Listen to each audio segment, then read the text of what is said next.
Salut, salut, que le Seigneur vous bénisse. C'est avec beaucoup de joie que je me retrouve avec vous. Aujourd'hui encore pour partager sur une révélation particulière.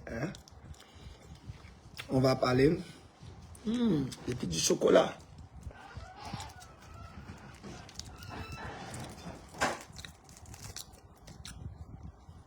J'aimerais que vous me suivez très attentivement parce que je risque d'être un peu virulent. Mais croyez-moi, ce que je vais dire va aider plusieurs. Ce que je vais dire va nous amener à une autre dimension. Samson et la mâchoire d'âne. Quelle leçon pour cette génération d'hommes de Dieu. Samson et la mâchoire d'âne. Quelle leçon pour cet homme de Dieu. Le temps ne me permet pas de pouvoir replacer le contexte de la vie de Samson. Mais vous savez tous qu'Israël est entré dans la terre promise. Et Israël s'est rendu compte qu'il ne suffit pas d'être au bon endroit pour être béni. Il faut respecter les exigences du biotope, de l'environnement dans lequel nous nous trouvons. Israël s'est donc retrouvé en train de lutter contre les propres ennemis dont ils avaient la supériorité, que dis-je, la suprématie, parce que Yahvé était avec eux.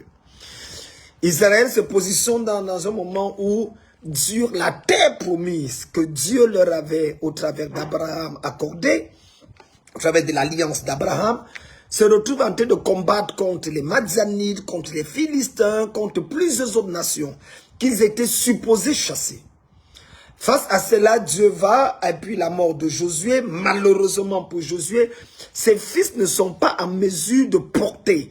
Vous savez, la tragédie du leadership de Moïse consistait au fait...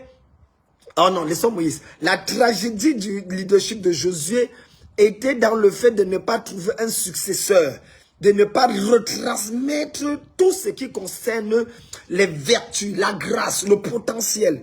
Parce que le ministère, en réalité, est une course à relais, dans lequel une génération a une expérience avec Dieu, et à partir de l'expérience avec Dieu, transmet un certain nombre de données, de révélations, de connaissances sur Dieu à la génération suivante, qui à son tour prend le bâton du relais et va dans une autre génération. Mais malheureusement, aujourd'hui, on se rend compte que le suivi est devenu un suivisme, au lieu d'être juste une succession, un transfert de données, de grâce et de bénédictions. Je voudrais parler avec vous aujourd'hui, parce qu'effectivement, je voudrais attirer votre attention sur un des messages les plus négligés aujourd'hui dans l'église. Parce que on se plaint que des gens disent, oh, l'église a fait ceci, les prophètes ont fait ça, les bishops ne font pas ceci, les pères ne font pas ça. Mais la question est de savoir, est-ce que la révélation de la parole est accordée? Est-ce qu'à la lumière de ce que nous découvrons dans les Saintes Écritures, nous ne sommes pas coupables nous-mêmes de ne pas aider ces pères, de ne pas aider ces jeunes à pouvoir tirer leur épingle du jeu? Alors, dans les 20 minutes qui viennent, j'aimerais, s'il vous plaît, attirer votre attention à partir de la vie de Samson, qui est le dernier des juges dans la Bible. Parmi les 12 juges, il est le 12e. Et il est différent des autres juges parce que, voyez-vous, de fils de Manoah, il est demandé à Dieu, il est venu comme une prophétie d'une femme stérile. Et c'est comme ça que Samson va recevoir un mandat unique dans lequel il sera l'un des tout premiers naziriens, nazis dans les Saintes Écritures, pour pouvoir ne pas couper sa chevelure, ne pas boire du vin, ne pas se priver de certains types de nourriture, uniquement parce que il est consacré à Dieu dès le ventre de sa mère. Voilà un homme qui est né avec tout ce qu'il faut. À un moment donné où le livre des juges, qui pour moi est le meilleur livre de l'Ancien Testament, c'est concerne le combat spirituel. Parce que vous ne pouvez pas exercer le combat spirituel dans la dimension néo-testamentaire sans comprendre le combat spirituel dans la dimension de l'Ancien Testament. Parce que l'Ancien Testament, bien qu'étant l'ombre des choses à venir, retrace et révèle quand même un certain nombre de données qui peuvent être une bénédiction pour nous. Alors, j'aimerais bien que vous communiquiez ce direct à des hommes de Dieu surtout, à des frères et des sœurs qui ont soif de la révélation, qui ont soif de la parole de Dieu. Je voudrais, parce que ce n'est pas le genre de direct des buzz, c'est le direct où on s'assoit, on prend le bic et la feuille, et on essaie d'écouter ce que le chirurgien de la parole, mais le serviteur de Dieu, veut bien vouloir communiquer par la grâce de Dieu. Donc, s'il vous plaît, prenez-moi 20 minutes de votre temps, et écoutez attentivement le message, parce que Samson, au-delà d'avoir cette particularité d'être venu de Dieu par prophétie et par vision d'un ange, ils sont rares dans la Bible, mais également d'être un nazirien, avoir une force colossale à la herculienne, reste cependant le prototype du pentecôtiste évangélique, d'un pasteur, d'un bishop, d'un prophète qui est pasteur, qui est évangéliste et qui est pentecôtiste, mais qui vit une vie de désordre. Et je vais m'expliquer. Parce que l'une des choses qui caractérise la vie de Samson, c'est l'onction ou la puissance. L'onction ou la puissance. Il a un mandat de libérateur. Il est un juge, il est là pour libérer le peuple. Alors, c'est un peu ce que les pentecôtistes ou les évangéliques, bishops, prophètes font. Un mandat de libération pour amener le peuple de Dieu dans une autre dimension. Mais cependant, j'aimerais que vous m'écoutez bien parce que voilà un homme qui a reçu une notion de Dieu assez extraordinaire, mais dont la vie de désordre, dont l'indiscipline va littéralement caractériser son ministère. J'ai rarement vu un homme de Dieu, un juge, un prophète, un libérateur aussi indiscipliné que Samson. Et c'est ça le problème, c'est que l'onction ne résout pas tous les problèmes. On nous a enseigné à l'époque, dans les années 80, que l'onction était la clé de tout, mais c'est pas vrai, on nous a trompés. Au-delà de l'onction, il y a un certain nombre de données qu'il faut avoir. Voilà un homme ouin qui a fini entre les mains de ses ennemis. Pourquoi? Parce qu'il n'a pas jumelé l'onction et la sagesse, le discernement et la puissance. Je viens dessus. L'histoire est simple. Voilà l'histoire d'un homme qui est tellement indiscipliné qu'il n'est même pas conscient que toute sa vie, il y a des incantations qui sont faites contre lui. Est-ce que vous le savez? Est-ce que vous savez que depuis que Samson a reçu l'onction de Dieu, les Philistins faisaient des incantations, allaient chaque fois invoquer le nom de Samson pour le faire du mal? Comment je fais pour le savoir? Quand vous lisez la Bible dans Juge, le chapitre 15, oh my God, non, Juge, oui, chapitre 14, allons-y voir, on va voir là où il y avait les incantations, parce qu'il faut comprendre ce qui se passe. Juge, le chapitre 16, le verset 23. Ah, voilà. Or, les princes des Philistins s'assemblaient pour offrir un grand sacrifice à Dagon, leur Dieu. Et pour se réjouir, ils disaient, notre Dieu a livré entre nos mains Samson, notre ennemi. Donc, le jour où ils attrapent Samson, ils font une fête à l'honneur de Dagon, leur Dieu. En disant, les prières qu'on a fait pendant longtemps, les supplications qu'on a fait vis-à-vis de notre Dieu a finalement payé. Notre Dieu a livré Samson entre nos mains. Ce qui veut dire, pendant que le bon monsieur portait les portails des villes et se promenait, pendant qu'il allait draguer les femmes chez les Philistins, pendant qu'il livrait des batailles à gauche à droite, il y avait des incantations qui étaient faites chez les Philistins, dans le temple des Philistins, avec le nom de Samson dessus. Est-ce que tu sais qu'en tant qu'homme de Dieu, serviteur de Dieu, à la limite enfant de Dieu, à l'instant où je te parle, il y a ton nom quelque part. Il y a des gens qui font des incantations pour te faire du mal. Mais crois-moi, devant Dieu que je sais, ça ne marchera pas. Comment je fais pour le savoir? Le Seigneur dit dans sa parole que 1000 tombent à ta droite et 10 000 à ta gauche. Tu ne seras pas atteint. Il parle de 1000, il parle de 10 000. Ça veut dire que pour chaque personne qui a le mandat de Dieu sur sa vie, il y a 11 000 personnes qui se réveillent chaque matin avec le désir de te voir chuter, avec le désir de voir ton mariage tomber, avec le désir de voir ton église chuter, avec le désir de voir tes affaires sombrer. Mais crois-moi, il y a un Dieu et une grâce qui est capable de te préserver dans cette situation. Alors voilà donc un homme qui avait des incantations. C'est la première révélation que j'aimerais que vous compreniez. C'est que Samson travaillait dans l'industrie, mais il ne savait pas que les gens invoquaient son nom quelque part. Les Philistins, selon Juge 16, le verset 23, 29, comme on a vu, invoquaient constamment Samson. Juge 16, verset 23. Ce n'est pas tout. La deuxième erreur que nous voyons est que beaucoup de serviteurs de Dieu font. Je suis loin, c'est suffisant. Je peux négliger ma vie de prière, je peux négliger ma vie. Et c'est comme ça qu'ils sombrent. La deuxième chose qui se passe, c'est que nous trouvons en Samson une négligence au niveau du choix du conjoint. Le monsieur est diplômé, c'est le premier dans la Bible que je vois avec un doctorat en engouement. Et la femme qu'il aime et qu'il va rencontrer va se retrouver dans une situation bizarre. Et c'est comme ça qu'on va lui donner ça à son compagnon. Il va se fâcher pour aller rester dans la ville d'État. Et arrivé là-bas, on va chercher à venir l'attraper. C'est là où mon texte va apparaître. Donc voilà un monsieur qui aime toujours les mauvaises personnes. Ouais. En tant que serviteur de Dieu, il est important de savoir que ce soit prophète ou prophétesse, pasteur homme ou pasteur femme, le choix de ton conjoint est d'une valeur, pas symbolique, mais d'une valeur de destinée pour ta vie et ton ministère. Samson s'est retrouvé. La Bible dit que ce n'est pas Delilah qui l'a coupé les cheveux. J'espère que vous le savez. La Bible dit qu'elle appela un jeune homme. Juge le chapitre 16. Quand on parle de la coupure des cheveux de Samson, la Bible dit... Oh, qu'est-ce que ça dit là? Juge chapitre 16, le verset 29. Et ça, non, ça c'est pas ça. Lorsqu'on a coupé ses chevelures, qui lui révèle le secret.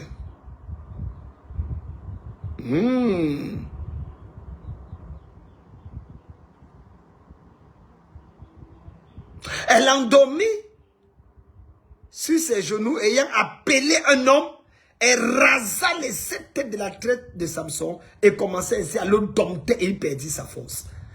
Elle appela un homme. Ce n'est pas Delilah qui a rasé la tête de Samson. Parce que dans les Écritures, dans les dessins, on montre comment Samson est sur les cuisses de Delilah. Et ça, c'est notre mystère. Le mystère des cuisses de Delilah. Mais je ne prêcherai pas sur ça. Donc, il le met là. Les cuisses de Delilah font endormir l'onction. L'onction, les cuisses de la femme font endormir l'onction dans la vie. Ça n'enlève pas l'onction, ça fait dormir l'onction. Maintenant, elle appelle le raseur mystique. Elle appelle un coiffeur satanique.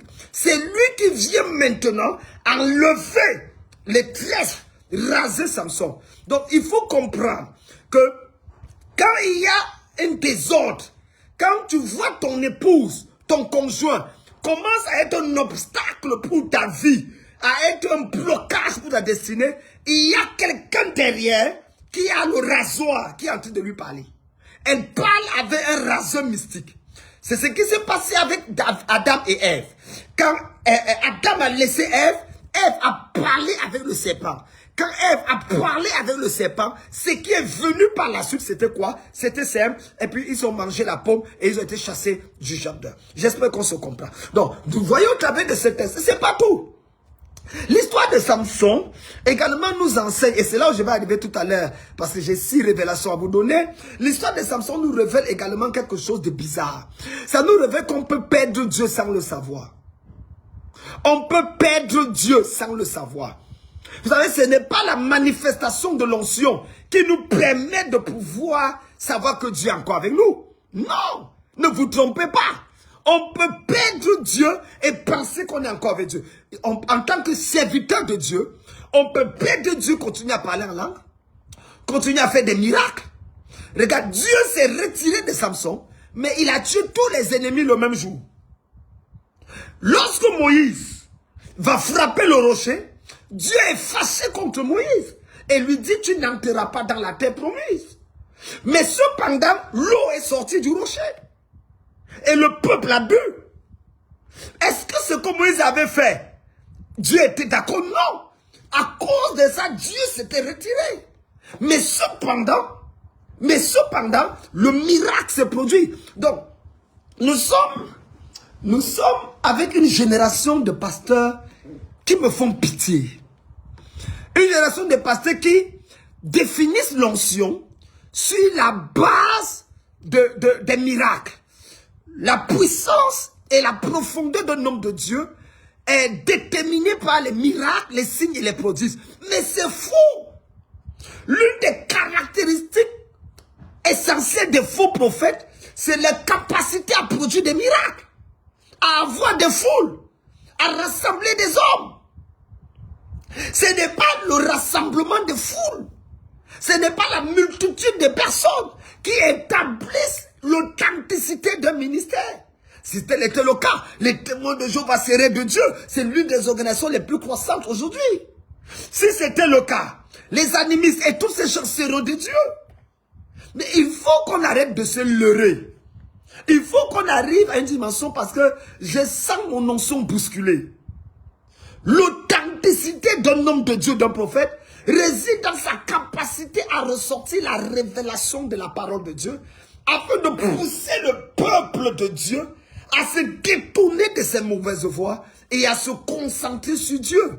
Lorsque nous avons ce genre de personnes, alors nous sommes positionnés véritablement dans le plan de Dieu. Et ça, c'est très important. Donc, nous voyons en Samson une erreur tragique. L'erreur de penser que c'est parce que j'ai fait tel miracle que ceci s'est passé. D'ailleurs, il y a une histoire toujours de Samson qui va au 4e point, qui va me toucher beaucoup. La Bible nous dit que Samson s'est déplacé avec son père, je crois, son père, sa mère, et là, quelque chose s'est passé.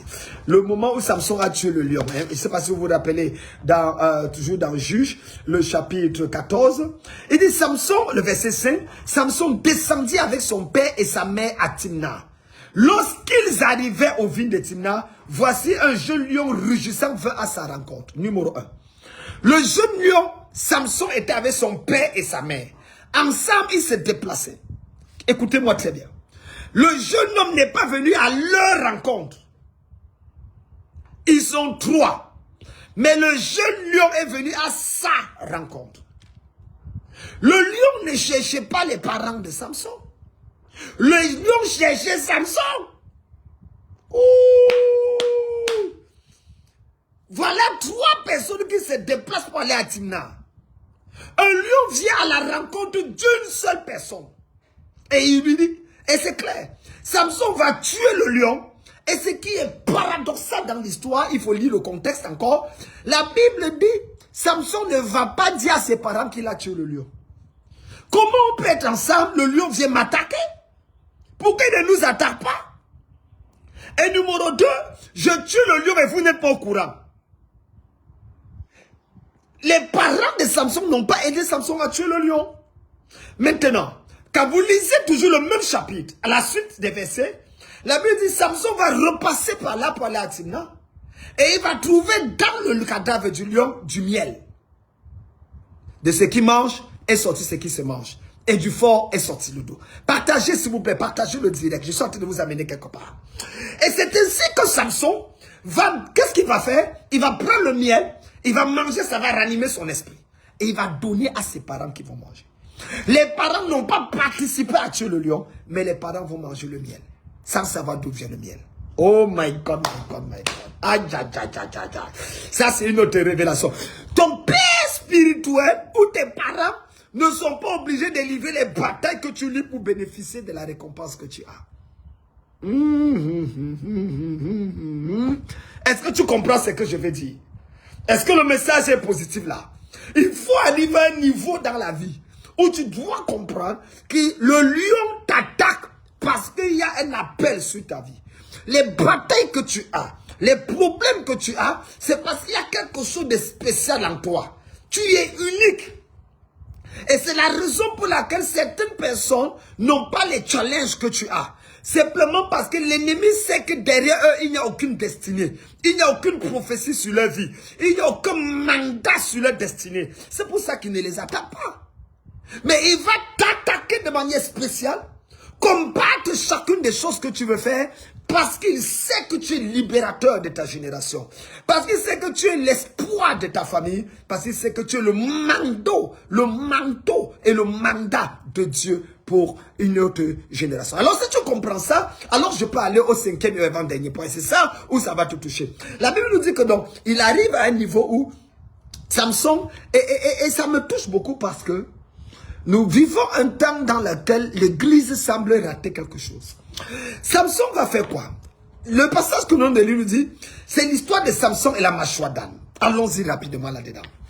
La Bible nous dit que les Philistins ont décidé d'envahir Juda. Et ils décident de tuer les gens, de faire la guerre. Les gens de la ville le disent, mais pourquoi vous nous faites la guerre? On dit que c'est à cause de Samson. On a donné sa femme à quelqu'un, il a pris des rameaux, il les a attachés, il a les renards et ils ont dévasté tous nos champs. On veut l'arrêter. Ce sont les habitants, les propres familles de Samson qui vont venir dire à Samson que nous voulons te lier et te livrer. Écoute-moi très bien. Les gens qui sont les plus dangereux dans ton ministère ne sont pas les gens de l'extérieur. Ce sont les gens de ton église. Homme de Dieu, est-ce que tu me comprends? Est-ce que vous me comprenez, jeune génération? Les gens les plus dangereux dans ta vie et ton ministère ne sont pas les sorciers, les rosicruciens, les francs-maçons. Non.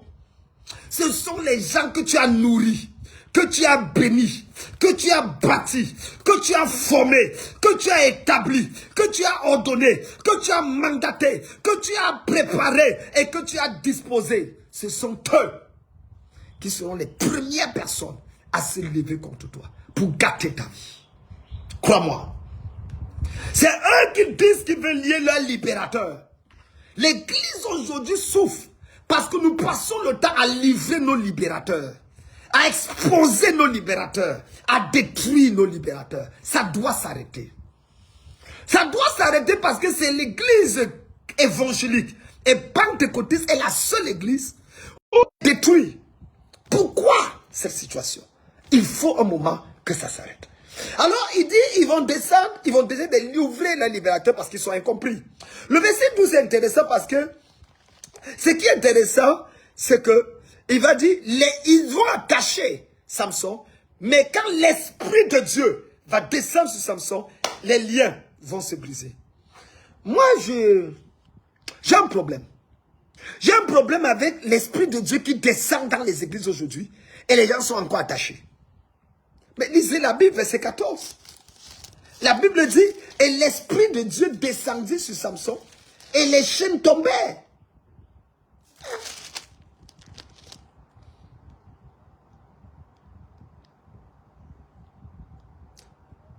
Lorsqu'il arriva à Léchi, les Philistins poussaient des cris à sa rencontre. Alors l'Esprit de l'Éternel le saisit.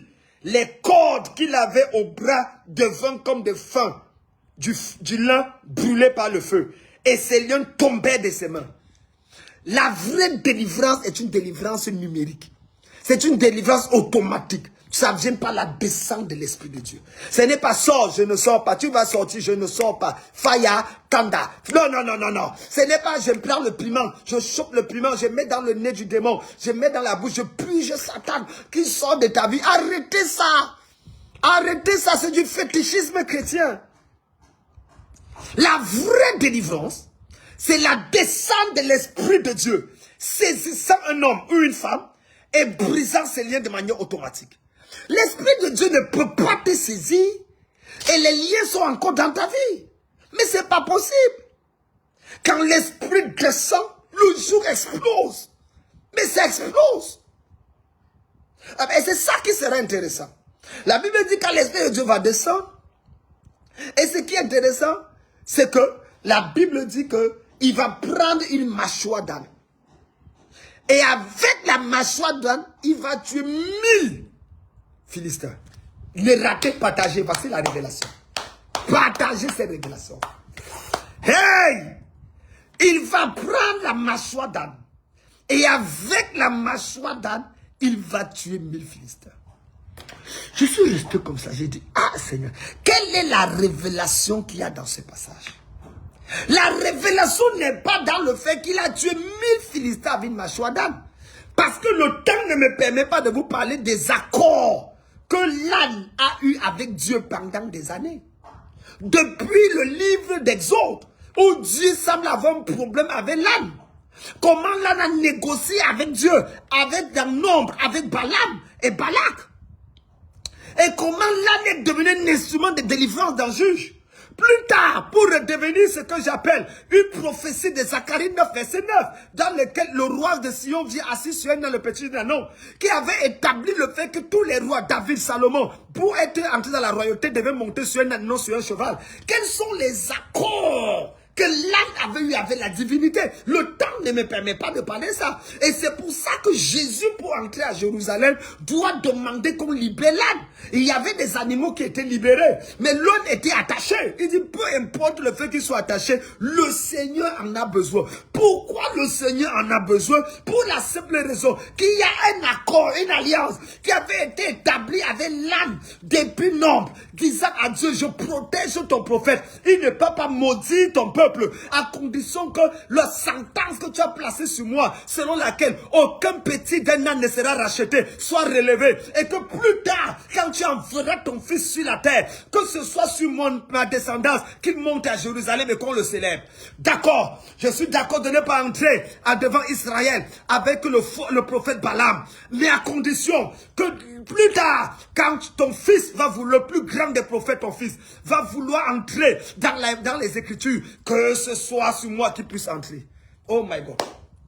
Oh my God, my God. C'est ce qu'on appelle l'art de la négociation spirituelle. C'est ça la révélation. Est-ce que vous savez qu'il y a deux manières d'avoir ses péchés pardonnés dans la Bible? Est-ce que vous savez ça? Les péchés ne sont pas seulement pardonnés par confession. Les péchés sont pardonnés par plaidoirie. Ce n'est pas seulement quand je confesse que je suis pardonné. Ésaïe dit quoi? Venez plaidons, dit l'Éternel. Si vos péchés sont noirs comme le cramoisi, ils deviendront blancs comme la neige. S'ils sont rouges comme la poupe, ils deviendront comme la laine. Donc, on peut avoir le pardon de ces péchés, pas par confession, mais par plaidoirie. Venez plaidons. Plaider est un terme juridique qui dit présente tes arguments, présente tes éléments de défense. Parle, je veux t'écouter. L'art de la négociation. Est-ce qu'il y a quelqu'un qui m'écoute en ce moment-là? Est-ce que je peux appuyer maintenant sur la révélation qui va te choquer? Oh my God. Je voudrais profiter pour saluer une de mes filles bénies, hein, la servante de Dieu, le pasteur Frisha Gold, qui a un an hier. Que Dieu te bénisse, ma fille. La grâce de Dieu sur ta vie. Aujourd'hui, c'est l'anniversaire du prophète Baya Kame. Mon fils également, le pasteur national des églises de Cameroun. Que Dieu te bénisse. Donc, est-ce que vous me suivez? C'est une histoire de qu'il a pris la mâchoire d'âne. Donc, je n'entre pas dans la révélation de la mâchoire d'âne. Non. Les relations entre la divinité et l'âne. Dans la Bible, étudiez ça. Je vous donne ça comme un cours d'étude. Quelle relation, quels sont les accords qu'il y a entre la divinité et l'ânon et l'âne dans la Bible. Si vous étudiez de la Genèse jusqu'à Apocalypse, vous allez comprendre un certain nombre de choses qui va ouvrir votre esprit sur le fonctionnement de Dieu. Alors, maintenant, ce n'est pas qu'il a pris l'âne d'Israël qui va nous intéresser. Après avoir tué 1000 personnes avec l'ânon, je m'attendais, si c'était un bishop des églises du feu, du tonnerre, des églises pentecôtistes de réveil et des églises miracles de l'heure, il allait peut-être commercialiser la mâchoire d'âne. Il allait pas la mâchoire d'âne. Allô, allô, allô, culte spécial, culte de l'âne, chacun apporte une mâchoire d'âne, ou alors un os de l'âne, peu importe. J'ai la mâchoire d'âne qui a tué 1000 Philistins. Les Philistins sont vos oppresseurs. Les Philistins sont les gens qui veulent vous faire du mal. Mâchoire d'âne en vente. 10 000 euros pour une mâchoire d'âne. Hey! Kabazou Toto. Qui veut la mâchoire d'âne? Hey! L'homme de Dieu est venu avec la mâchoire d'âne. Il n'a pas commercialisé la mâchoire d'âne. Non! Il ne l'a pas fait. Il ne l'a pas fait. Il n'a pas fait de la mâchoire d'âne. Il n'a pas développé la théorie de la délivrance par la mâchoire d'âne. Oui. Il n'a pas ouvert le ministère de la délivrance de la mâchoire d'âne. Hey, ministère international de la délivrance de la mâchoire d'âne. Frère, c'est Dieu lui-même qui m'a fait tuer les gens avec 1000. De partout, de par le camp, combien de fusils vont tuer? Mâchoire d'âne qui tue 1000 Philistins. La Bible a dit 1000 tombent à ta droite. Tu n'as pas vu ça? Dans la mâchoire d'âne, instrument de délivrance, de miracles et de prophétie pour libérer et tuer les ennemis. Il n'a pas fait ça. Il n'a pas ouvert le ministère international de la mâchoire d'âne. Non. Il n'a pas établi la doctrine de la mâchoire d'âne. Oui. Quelle partie de la mâchoire d'âne tu dis? Quelle partie tu veux? Il n'a pas fait une théologie de l'âne. L'ossature de l'âne. L'université de l'ossature de l'âne. Le pied de l'âne, qu'est-ce que ça fait? La main de l'âne, qu'est-ce que ça fait? Le thorax de l'âne, qu'est-ce que ça fait? L'os qui est à l'épaule de l'âne, qu'est-ce que ça fait? Et maintenant, la mâchoire de l'âne. Je n'ai pas dit le crâne de l'âne. J'ai dit la mâchoire. Quelqu'un dit la mâchoire. Quelqu'un dit la mâchoire. Hey, frère, la révélation sur la mâchoire. Nous allons étudier pendant 24 jours sur la délivrance par la mâchoire de l'âne. Il n'a pas fait ça. Aujourd'hui, nous sommes devenus des féticheurs, des bandits dans l'église. On allait sortir de ça, faire de ça un mystère spécial. La doctrine de la mâchoire d'âne. Et ce que vous ne savez pas, c'est que c'est ça qui a tué le peuple d'Israël. Est-ce que vous connaissez que la Bible parle de l'histoire de Moïse dans le désert avec le peuple juif? La Bible dit que Moïse, dans le désert, le peuple a péché contre Dieu. Nous sommes fatigués de manger ces choses qui n'ont pas de goût. Maintenant, nous voulons manger des vraies choses, la paille, la caille et tout le reste. Et Dieu va dire que Moïse, c'est contre moi qu'il pêche. Et les serpents vont apparaître dans le désert et tuer des centaines et des milliers d'Israélites. Alors, ils vont crier à Dieu. Et Dieu va dire à Moïse, élève le serpent des reins. Et celui qui regarde le serpent, celui-là sera sauvé. C'est comme ça que dans Nombre 21, le verset 8, Nombre chapitre 21, hein, Moïse va élever le serpent. Et la Bible dit, ceux qui ont regardé le serpent vont être sauvés. Vont être guéris. Ils ne meurent pas. Mais ce n'est pas tout. Ah oui, ce n'est pas tout. Pourquoi ce n'est pas tout? Parce que quand vous allez aller dans 2 Rois, chapitre 18, 2 Rois, chapitre 18, et on va lire le verset 4. Ça parle du revers d'Ézéchias. Ézéchias le roi. Il fit disparaître les hauts lieux, brisa les statues, abattit les idoles et mit en pièces le serpent des reins que Moïse avait fait. Car les enfants d'Israël avaient jusqu'à là brûlé des parfums devant lui et l'appelait Nehushtan. Nehushtan. Wouh! Wouh! C'est qui dans Nombre était le salut et la délivrance. Ce qui venait de Dieu, instruction de Dieu, est devenu un objet d'idolâtrie, d'abomination, de péché. Le roi Ézéchias est obligé de détruire ça comme une idole. La tragédie de l'heure, c'est que Dieu parle à un prophète et lui dit, prends ce truc jaune et souffle sur ça. Et le miracle, et ça va se transformer en argent. Ou bien les gens seront bénis. Il fait ça, par obéissance à Dieu. Hein. Au lieu de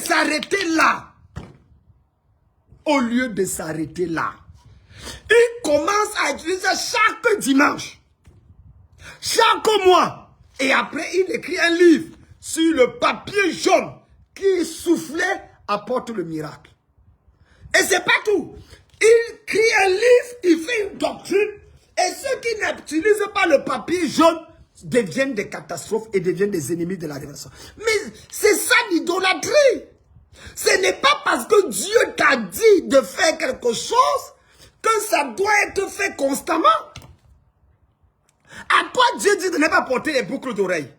De ne pas porter parce que ton cœur est attaché. Tu peux établir une théologie de ne jamais porter les boucles d'oreilles. Adama, ton problème c'est où? Dieu, est-ce que vous savez que le bâton de Moïse n'était pas utile à Josué. Ouh. Le bâton de Moïse n'était pas... Quand Moïse meurt et que Dieu lui dit c'est toi qui remplaces. Josué dit à Dieu, mais où est ma part de bâton? Dieu dit non, tu n'as pas besoin de bâton. Je te vois venir. Que ce livre de la loi ne s'éloigne pas. Moïse avait le bâton. À toi, je donne le livre. Waouh! Moïse avait le bâton, mais à toi, je donne le livre. Que ce livre de la loi ne s'éloigne pas. Médite-le. À Moïse, il fallait... Le bâton est utile pour sortir de l'Égypte. Le livre est utile pour entrer dans la terre promise. Le bâton est utile pour sortir de l'Égypte.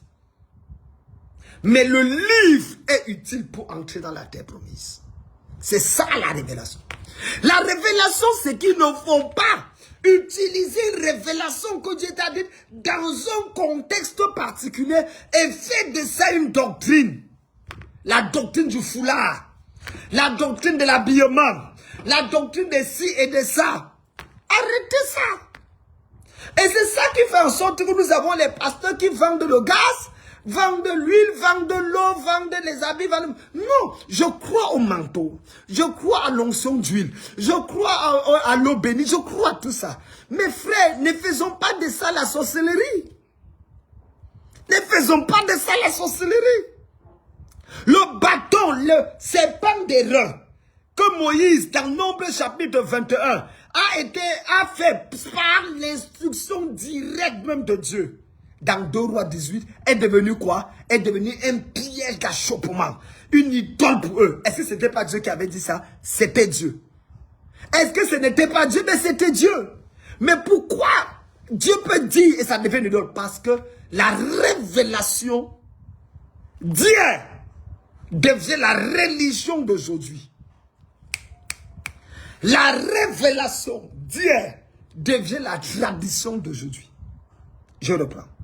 La révélation d'hier devient la religion d'aujourd'hui. Et la révélation d'hier devient la tradition d'aujourd'hui. Or, c'est la religion et la tradition qui ont crucifié le Seigneur de gloire. N'oubliez jamais ça. C'est la révélation et la tradition qui ont crucifié notre Dieu. Il faut donc... Qu'est-ce que Samson a fait donc de la mâchoire? Il n'a pas placé la mâchoire comme un trophée. Non. Il a lisé la Bible. Ouh! Juge chapitre 15, n'est-ce pas? Qu'est-ce qu'il a fait de la mâchoire? Verset 17. Quand il lui achevait de parler, il jeta de sa main la mâchoire et l'on appela ce lieu Ramat Lishi. Il jeta la mâchoire. Je ne vais plus l'utiliser pour la prochaine fois. Parce que l'onction n'était pas dans la mâchoire. L'onction était dans celui qui avait la mâchoire. Wow!